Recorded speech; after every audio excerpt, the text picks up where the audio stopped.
সকালবেলা নানির আগমন। শর্টকাট কী নাস্তা বানানো যায়, তার উপরে আমার হচ্ছে জ্বর ঠান্ডা, নিজেরও শরীর ভালো না।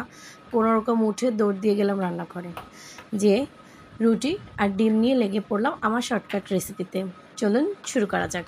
আমি প্রথমে কিন্তু ডিম ভেঙে তারপর হচ্ছে লবণ দিয়ে ফেটে নিচ্ছি। এরপরে আমি চুলায় তাওয়া গরম করে দিয়েছিলাম, সেটার মধ্যে তেল দিয়ে নিব। তেলটা যখন গরম হয়ে আসবে আমি একটা চামচ দিয়ে এটা ভালো মতো ডিমে কোট করে তারপর হচ্ছে গরম তেলে দিয়ে দিব। গরম তেলে দেওয়া শেষ হয়ে গেলে যখন আমার এক পিঠ ভাজা হয়ে যাবে আমি উল্টে দিব। এই তো আমার কিন্তু আরেক পিঠও মোটামুটি হয়তো ভাজা হয়ে গেছে। এখন আমি এটা একটা প্লেটে সার্ভ করে দিব।